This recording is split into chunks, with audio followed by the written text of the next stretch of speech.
Hello everyone, welcome in classic economics for all students. आज के इस लेक्चर में हम डिस्कस करेंगे इंडियन इकोनॉमी का most important topic agriculture. MCQ के रूप में हम इसे डिस्कस करेंगे। तो एग्रीकल्चर से रिलेटेड जितने भी एमसीक्यू बनते हैं कोशिश करेंगे वो सभी इसमें डिस्कस हो जाए। इससे पहले हमारे दो लेक्चर इंडियन इकोनॉमी पे बने हुए हैं। एक था Indian economy on the eve of independence और दूसरा 5 ईयर प्लान्स इन इंडिया। आप उनका जो लिंक है हम इस लेक्चर के डिस्क्रिप्शन में दे देंगे, तो उनको वहां से देख सकते हैं, सुन सकते हैं। आज का जो लेक्चर है उसे हम डिस्कस करते हैं। डिस्कस करने से पहले अगर आपने हमारा ये channel classic economics for all subscribe नहीं किया तो प्लीज सबसे पहले सब्सक्राइब करें, बेल आइकन प्रेस करें ताकि हर एक लेक्चर का जो नोटिफिकेशन है वो आपको मिले। तो डिस्कस करते हैं students agriculture. First question, what is the contribution of agriculture and allied sector in India GDP? India की जो जीडीपी है, ग्रोस डोमेस्टिक प्रोडक्ट है, उसमें एग्रीकल्चर और इसके जो अलाइड सेक्टर्स हैं उनका कंट्रीब्यूशन कितना है? ऑप्शन ए है 14.4%, बी है 17.4%, सी है 17.8% और डी है 20.2%। इसी तरह से हिंदी में हम इसे पढ़ सकते हैं, भारत की जीडीपी में कृषि एवं संबंध क्षेत्र का योगदान कितना है? तो जो इसका आंसर है वो आएगा answer D. Answer D means 20.2%। तो एग्रीकल्चर और अलाइड सेक्टर इंडिया के जीडीपी में कंट्रीब्यूट कर रहा है 20.2%। तो option D is our correct answer. तो इसी तरह से नेक्स्ट जो है डिस्कस करते हैं हम प्रेजेंटली यानी कि आजकल। What proportion of India's population is engaged in agriculture? जब इंडिया आजाद हुआ था यानी कि 1947 में on the eve of independence 72.1% population जो है वो डिपेंड करती थी एग्रीकल्चर पे। ये 72 भी करेक्ट माना जाता है, 72.3% भी करेक्ट माना जाता है, 72.7% भी करेक्ट माना जाता है। इसके आसपास यानी कि 70 के आसपास, 72 के आसपास जो भी डाटा हो उसे करेक्ट मान लिया जाता है। तो ये ऑप्शन के अकॉर्डिंग होता है। कोई ऑप्शन 72.1 देते हैं, कोई 72%, कोई 72.3%, कोई 72.7%। तो ये तो बात थी आजादी के समय। बात कर रहे हैं अब आजकल, यानी कि चल रहा है 2024, 2025 आज शुरू हो गया। तो इसका जो करेक्ट आंसर आएगा वो आएगा आंसर ए, मोर देन 50%। जो मोर देन 50% इंडिया की पॉपुलेशन है वो आजकल एंगेज है एग्रीकल्चर सेक्टर में। तो ये मोस्ट इंपॉर्टेंट क्वेश्चन था। तो दो क्वेश्चन हमने डिस्कस किए हैं अभी। एक तो एग्रीकल्चर और अलाइड एक्टिविटीज जो है कितना कंट्रीब्यूट करती हैं आजकल, 20.2%, और कितनी परसेंट जो पॉपुलेशन है इंडिया की वो लगी हुई है? तो आंसर था more than 50%। Next, which of the following is not a reason for the backwardness of agriculture in India? Not a reason. Question को अंडरस्टैंड करना है। कई बार स्टूडेंट्स इसे पॉजिटिव पढ़ लेते हैं रीजन, पर यहां पे पूछा गया which of the following is not a reason for backwardness of agriculture in India? तो सबसे पहले है small size of farm, B है आउटडेटेड एग्रीकल्चरल इक्विपमेंट, सी है कॉमर्शियल फार्मिंग और डी है लेस फैसिलिटीज ऑफ इरिगेशन। अगर तो रीजन होते फिर इसका आंसर कुछ और बनना था। इसने पूछा है is not a reason for backwardness of agriculture in India. तो जो इसका करेक्ट आंसर बन जाएगा वो बन जाएगा answer C, commercial farming. Commercial farming backwardness का रीजन नहीं है, ये तो पॉजिटिव पॉइंट है। ये जो 3 पॉइंट हैं ये रीजन हो सकते थे बैकवर्डनेस के, पर उसने पूछा नॉट ए रीजन, तो आंसर बन जाएगा option C, commercial farming. Hindi में निम्नलिखित में से कौन सा भारत में कृषि के पिछड़ेपन का कारण नहीं है? तो वाणिज्यिक खेती, आंसर रहेगा सी। तो इसी तरह से जो नेक्स्ट है वो है owing to agrarian reforms, productivity in the agriculture sector has tended to, यानी कि कृषि सुधारों के कारण कृषि क्षेत्र में उत्पादकता में वृद्धि हुई है। तो इसका जो आंसर है आंसर ए, जो प्रोडक्टिविटी है वो राइज हुई है। बी ऑप्शन था फॉल, सी था रिमेन कांस्टेंट और डी था नन ऑफ दिस। तो जो इसका करेक्ट आंसर है वो है आंसर ए। तो इसके कारण यानी कि जो एग्रीकल्चरल रिफॉर्म्स हुए हैं उनके कारण जो खेती की जो है उत्पादकता है वो बढ़ी है। तो इसका आंसर आ जाएगा answer A. Next, agrarian reforms refers to, यानी कि कृषि सुधार जो हैं वो क्या है? Technical reforms in agriculture, option A था। B land reforms in agriculture, C both A and B, और D neither A nor B. तो जो इसका जो करेक्ट आंसर है वो हो जाएगा answer C, both A and B. Both A and B.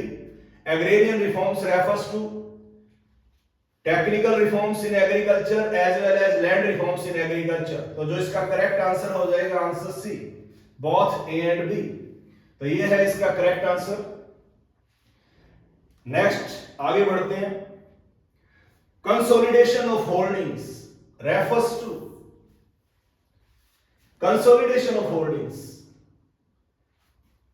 A option है conversion of scattered into a unified holding. इसे कहते हैं कंसोलिडेशन को चकबंदी करना, यानी कि किसान की जो बिखरी हुई जमीन है उसको एक जगह पे दे देना, उसे बोलते हैं कंसोलिडेशन ऑफ होल्डिंग। तो इनमें से कौन सा जो ऑप्शन है उसको सार्थक करता है? तो इसका जो करेक्ट आंसर है वो बन जाएगा आंसर ए, आंसर ए।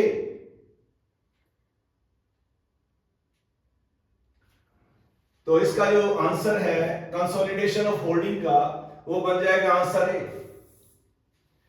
तो इस तरह से बिखरे हुए खेतों को एकीकृत जोत में परिवर्तित करना, इसे कहते हैं कंसोलिडेशन ऑफ होल्डिंग। तो ये था इसका आंसर। जो नेक्स्ट है वो डिस्कस करते हैं हम। प्राइस सपोर्ट पॉलिसी, इसे हम एमएसपी भी बोलते हैं। एमएसपी, मिनिमम सपोर्ट प्राइस, ये फुल फॉर्म पूछी जाती है।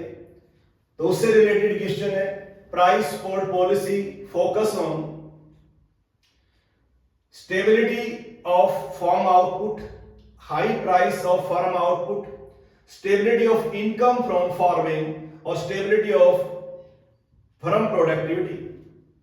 तो इसका जो करेक्ट आंसर है वो रहेगा answer C, stability of income from farming, यानी कि खेती से जो इनकम होती है उसको स्टेबल करना। इसके लिए किसानों ने आंदोलन भी चलाया हुआ है एमएसपी के लिए। होता क्या है कि जब हम खेती करते हैं तो जब बिजाई होती है और जब फसल आती है पकने के बाद, मंडी में बिकने के लिए, इसके बीच में एक टाइम लैग होता है, यानी कि एक 5-6 महीने का टाइम पीरियड होता है।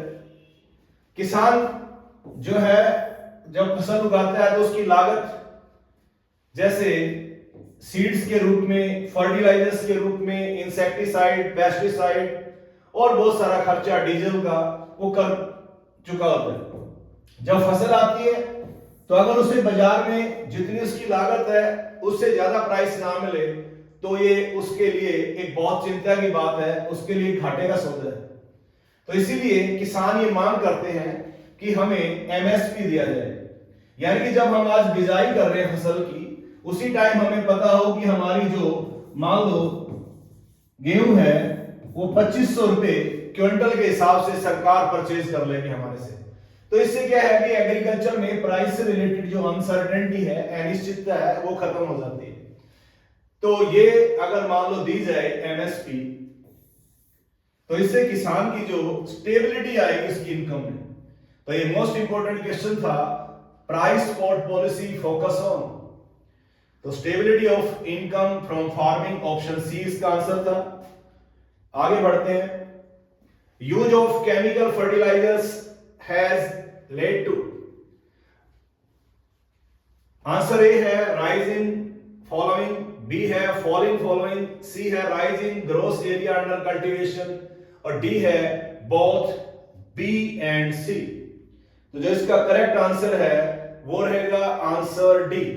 Answer D means both B and C. तो इन दोनों ऑप्शंस को मिला के इसका आंसर बन जाता है use of chemical fertilisers has led to.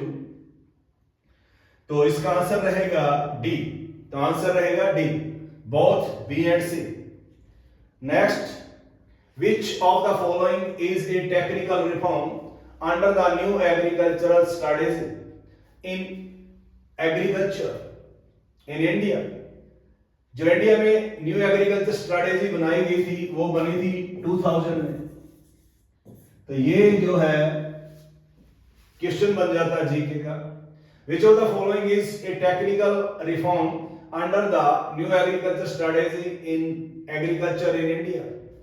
तो regulation of rent, consolidation of holding, ceiling on land holding और यूज ऑफ केमिकल फर्टिलाइजर्स। तो जो इसका करेक्ट आंसर है वो है आंसर डी, यानी कि यूज ऑफ केमिकल फर्टिलाइजर्स। तो ये था इसका करेक्ट आंसर। उसके बाद जो हमारा नेक्स्ट क्वेश्चन है, which of the following is an institutional reforms under the new agriculture strategy in agriculture in India? Option A expansion of irrigation facilities, option B ceiling on land holdings, option C use of HYV high yield variety seeds और mechanised means of cultivation. बात कर रहे हैं institutional reforms की। तो जो इसका correct जो आंसर है वो बन जाएगा answer B, ceiling on land holdings. तो इसका जो करेक्ट आंसर है इंस्टीट्यूशनल रिफॉर्म्स, इंस्टीट्यूशनल रिफॉर्म्स में सीलिंग ऑन लैंड होल्डिंग्स। तो इस क्वेश्चन का जो सही आंसर था वो था answer B.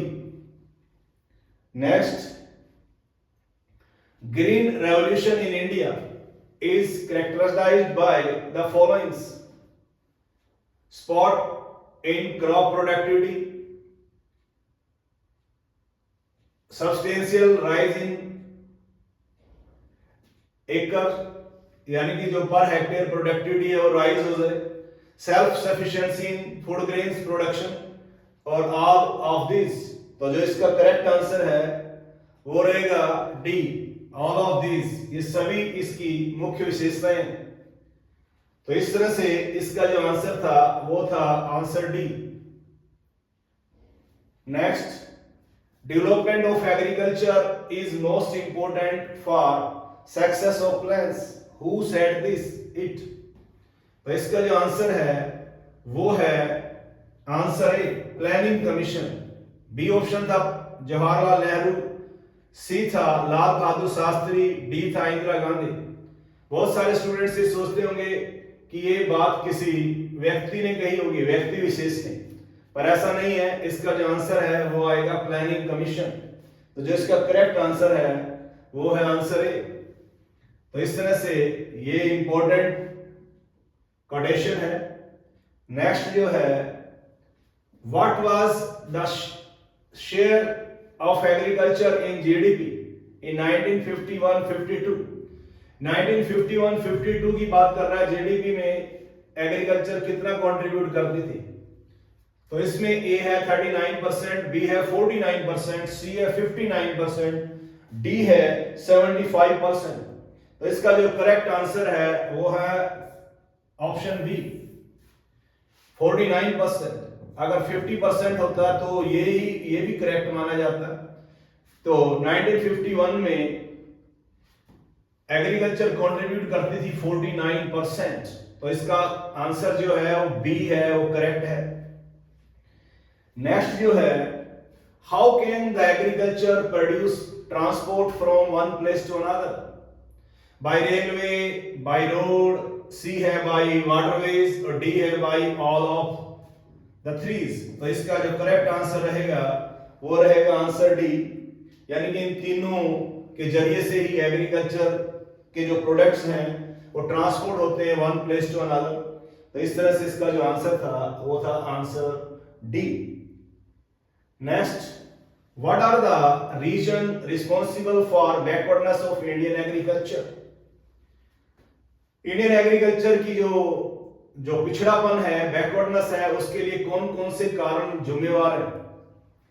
Natural, economical, technical और इंस्टीट्यूशनल। ए है नेचुरल, बी है इकोनॉमिक, सी है टेक्निकल एंड इंस्टीट्यूशनल और डी है ऑल द अबव। तो इसका जो आंसर है वो डी रहेगा, ऑल द अबव। तो all the above is correct answer. तो इस तरह से ये सभी फैक्टर हैं वो जिम्मेवार हैं भारत की खेती के पिछड़ेपन के लिए। Next, different problems generate due to defective soil are soil erosion, saying salinity of soil,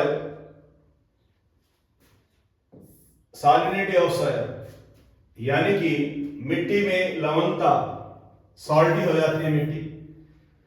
तो इसका जो करेक्ट आंसर है वो रहेगा आंसर जो है हमारा डी, ऑल ऑफ दीज। तो different problems generated due to defective soil, तो उसमें ये सभी जो हैं फैक्टर्स आ जाते हैं। तो ऑल ऑफ द थ्री, जो डी है इसका करेक्ट आंसर है। तो इसी तरह से जो नेक्स्ट देख लेते हैं, what percentage of crop in India is destroyed by disease? Bharat में प्रति साल या प्रति जो क्रॉप का जो पैटर्न होता है उसके हिसाब से कितनी जो क्रॉप है वो नष्ट हो जाती है? ऑप्शन ए है 5%, बी है 10%, सी है 15%, डी है 20%। तो जो इसका करेक्ट आंसर रहेगा वो रहेगा हमारा आंसर ए। 5% के लगभग जो भारतीय खेती है उसकी जो उपज का हिस्सा जो है वो हर साल या हर एक जो क्रॉप पीरियड है उसमें वेस्ट हो जाता है, नष्ट हो जाता है डिजीज के कारण। तो इसका जो आंसर है वो ए करेक्ट रहेगा। ये सभी क्वेश्चंस बहुत इंपॉर्टेंट है। नेक्स्ट है the fragmented pieces of land. Fragmented होता है इधर उधर बिखरे हुए। Or consolidated is known as, ये मैंने पहले डिस्कस किया है। अगर जमीन, किसान की जमीन जो है इधर उधर बिखरी हुई है, जैसे मान लो 2 खेत यहाँ पे हैं, 3 यहाँ पे हैं, 5 यहाँ पे हैं, 10 यहाँ पे हैं, तो एक ही जगह पे 20 एकड़ जो उसकी जमीन है वो दे दी जाए। इस पैटर्न को क्या कहते हैं? तो ऑप्शन जो इससे सी जो है वो मैच करेगा, कंसोलिडेशन ऑफ लैंड। तो इसका जो करेक्ट आंसर रहेगा वो रहेगा ऑप्शन सी। तो किसान की बिखरी हुई जमीन को एक जगह पर जब दिया जाता है लैंड रिफॉर्म्स के थ्रू, उसे कहते हैं consolidation of land. The farmers are asked to donate land and this surplus land is allocated to landless farmer, it is known as, simple सी बात है, किसानों के पास जो ज्यादा जमीन है, सरप्लस जमीन है, उसे भूमिहीन किसानों में बांट देना। तो बांटने का मतलब क्या होता है? दान देना। तो इसका ऑप्शन ए जो है इससे मैच करेगा। भूदान मूवमेंट कहा गया था इसे। भारत के कुछ राज्यों में भूदान मूवमेंट चला था, उसके तहत जो जिन किसानों के को लगता था कि उनके पास सरप्लस लैंड है या सीलिंग ऑफ लैंड होल्डिंग किया गया था लैंड रिफॉर्म्स के तहत, तो उसमें जो सरप्लस लैंड है उसको लैंडलेस फार्मर्स में बांट दिया जाता था। इस प्रक्रिया को कहते थे भूदान, यानी कि मूवमेंट चला था एक तरह से। तो इस तरह से ये हमारा आंसर था, इसका आंसर है भूदान मूवमेंट। उसके बाद what are the major factor responsible for green revolution? Green revolution आई थी भारत में 1967-68 में। जो एग्रीकल्चरल प्रोडक्शन था 25% बढ़ गया था 1966-67 के कंपैरिजन में। इसे ग्रीन रेवोल्यूशन का नाम दिया गया। तो किस वजह से आई थी? High yield variety seeds, irrigation facilities, chemical fertilisers, all of these. तो ऑप्शन जो डी है इसका करेक्ट आंसर रहेगा। तो option D is correct answer. तो ये है हमारा जो फैक्टर रिस्पॉन्सिबल थे ग्रीन रेवोल्यूशन के लिए। उसके बाद जो नेक्स्ट हमने डिस्कस किया है other factors responsible for green revolution in India are, तो इसमें है प्लांट प्रोटेक्शन, यानी कि पेस्टिसाइड्स का प्रयोग, agricultural marketing facilities, multi cropping programmes, और डी है ऑल। तो इसका भी जो आंसर है वो डी रहेगा, यानी कि ऑल, यानी कि तीनों जो है इनकी वजह से भी ग्रीन रेवोल्यूशन जो है भारत में आई। तो ये था हमारा सिंपल सा question. What growth rate of agriculture was achieved in 11th plan? 11th plan जो थी, 11th प्लान का जो टाइम पीरियड था 2007 से 2012 तक, उसके बीच में एग्रीकल्चर की ग्रोथ रेट क्या रही? 4.1%, बी है 1.2%, 2.1% और 2%। तो करेक्ट आंसर इज ए 4.1%। तो 4.1% ग्रोथ रही, तो करेक्ट आंसर बन जाएगा answer A. The targeted growth rate for agriculture in 12th plan, 12th plan का पीरियड है 2012 से 17। टारगेटेड है मतलब कितना रखा गया था कि खेती का इतना, पहले टारगेट रखा जाता है फिर उसकी अचीवमेंट होती है। ए है 2%, बी है 4%, सी है 3% और डी है 5%। तो इसका करेक्ट आंसर आएगा 4%, B. B is correct answer. तो इस तरह से इसका जो आंसर था वो था B. The breakthrough in agriculture was the result of economic policy in India, development policy B option है ऑफ एग्रीकल्चर, सी है ग्रीन रेवोल्यूशन इन 60s, वो मैंने अभी बताया कि ग्रीन रेवोल्यूशन आई थी 1967-68 में, और new industrial policy. Industrial policy की तो यहाँ बात ही नहीं हो रही, एग्रीकल्चर की बात हो रही है।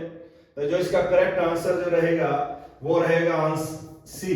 ग्रीन रेवोल्यूशन की वजह से 25% प्रोडक्शन एक ही साल, पिछले साल की कंपैरिजन बढ़ गया था। इससे जो इसका जो ऑप्शन सी है ग्रीन रेवोल्यूशन, वो इसका करेक्ट आंसर रहेगा। Next, new agriculture strategy was famous as green revolution, white revolution, land revolution. अब आंसर इसमें डी लिखा हुआ है ऑल ऑफ दिस, तो जो इसका आंसर है वो रहेगा green revolution. White revolution milk product से रिलेटेड होता है। जब मिल्क का उत्पादन बढ़ता है तो उसे कहते हैं व्हाइट रेवोल्यूशन। लैंड रेवोल्यूशन कोई होता ही नहीं है, ग्रीन रेवोल्यूशन इसका करेक्ट आंसर है। तो इसका कुछ बच्चे ऑल ऑफ दीज लगा सकते हैं पर ये गलत होगा। तो इसका आंसर जो है वो ए रहेगा ग्रीन रेवोल्यूशन। तो इस तरह से इस क्वेश्चन का करेक्ट आंसर था A. Problem generated due to defective soil are salinity of soil, soil erosion, same, और ऑप्शन डी है ऑल ऑफ दिस। तो इसका करेक्ट आंसर, ये सभी प्रॉब्लम्स जनरेट होती हैं, तो ये डी इसका करेक्ट आंसर रहेगा। तो नेक्स्ट जो क्वेश्चन हम डिस्कस करने जा रहे हैं, the growth rate of agriculture and allied activities in 2022 to 23, यानी कि 2022-23 में ग्रोथ रेट क्या रही? 2%, 3.5%, 3%, 5%। डाटाबेस क्वेश्चन है, इसको डिस्कस करने की ज्यादा जरूरत नहीं है, एक्यूरेट याद रखना पड़ेगा। तो 3.5% ग्रोथ रेट रही एग्रीकल्चर और अलाइड सेक्टर की 2022 और 23 में। नेक्स्ट कुछ इस तरह के क्वेश्चन आ जाते हैं कई बार, विच क्रॉप पर बेनिफिटेड अंडर ग्रीन रेवोल्यूशन? ए यानी कि 1 राइस, 2 व्हीट, 3 बोथ या नन ऑफ दिस। तो ग्रीन रेवोल्यूशन इन दो क्रॉप से रिलेटेड ही थी। ज्यादातर जो प्रोडक्शन है राइस का और व्हीट का जो प्रोडक्शन है वो बढ़ा। तो जो इसका करेक्ट आंसर रहेगा, यहां से हम इनको अल्टरनेटिव में से चूज करना होता है। तो ए है ओनली 1, बी है 1 एंड 2, सी है ओनली 1, 2 और 3 और डी है नन। तो इसका जो आंसर है बी रहेगा, दोनों ही बड़े थे, यानी कि राइस भी और व्हीट भी। ये इंपॉर्टेंट क्वेश्चन है, बहुत ही इंपॉर्टेंट, क्योंकि इसमें अंडरस्टैंडिंग बेस्ड क्वेश्चंस है। नेक्स्ट जो है इसी तरह का क्वेश्चन हमने डिजाइन किया है। Problems are solved in land reforms like distribution of land, exploitation of the farmers, ownership of land, all of these। तो जो इसने क्वेश्चन पूछा इसको अंडरस्टैंड करना पड़ेगा। लैंड रिफॉर्म्स ने कौन सी प्रॉब्लम्स जो है उनको सॉल्व किया है, तो जो इसका आंसर है डी रहेगा। इनमें से ऐसी कोई प्रॉब्लम नहीं है जो सॉल्व की हुई हो लैंड रिफॉर्म्स के थ्रू। लैंड रिफॉर्म्स में 5 और 6 पैरामीटर्स थे, वो यहां पे नहीं आए हैं, जिनमें से कंसोलिडेशन ऑफ लैंड होल्डिंग है, सेलिंग ऑफ लैंड होल्डिंग है। तो उस तरह के कुछ पॉइंट्स आते हैं इसमें, तो इसका आंसर डी रहेगा। तो नेक्स्ट जो क्वेश्चन है, due to new agriculture strategy more crops grown are destroyed by. तो यहां पे कुछ ऑप्शंस दी हुई हैं, तो इन ऑप्शंस को देखते हुए आपने अल्टरनेटिव को चुनना है। आंसर ए है ओनली 1, बी है 1 एंड 2, सी है ओनली 1, 2 और 3 और डी है नन। इनमें से जो डिस्ट्रॉय करते हैं हमारी फसल को वो अल्टरनेटिव्स आपने चुनने हैं। तो इसका जो आंसर रहेगा, आंसर ए, आंसर जो है ऑप्शन जो ए है वो इसका करेक्ट आंसर है। तो इस तरह से इस क्वेश्चन का आंसर आपने ढूंढना था। नेक्स्ट जो है question, the reforms done to recognise the institutional setup of Indian agriculture are refer to land reforms, agricultural reforms, institutional reforms and none of this. जो इंस्टीट्यूशनल सेटअप के रिगार्डिंग जो reforms हुए हैं उनको किस नाम से जाना जाता है, तो इसका जो आंसर है उनको कहते हैं लैंड रिफॉर्म्स। तो ये भी इंपॉर्टेंट क्वेश्चन है, तो इसका आंसर रहेगा आंसर ए। नेक्स्ट जो क्वेश्चन है वो यहीं पे खत्म हो जाते हैं। तो इस तरह से आपसे हमने डिस्कस किया है एग्रीकल्चर से रिलेटेड मोस्ट इंपोर्टेंट एमसीक्यूज। तो अगर आप इसी तरह के बहुत सारे लेक्चर्स सुनना चाहते हैं तो आप मेरे इस channel classic economics for all को सब्सक्राइब करें, और जो लेक्चर पहले हुए उनका लिंक जो है डिस्क्रिप्शन में मिल जाएगा, उन्हें भी आप पहले सुने ताकि आपकी जो इंडियन इकोनॉमी से रिलेटेड अंडरस्टैंडिंग है वो बढ़ जाए। तो स्टूडेंट्स, ये था आज का लेक्चर। नेक्स्ट लेक्चर में मिलेंगे। Thanks students, thanks a lot.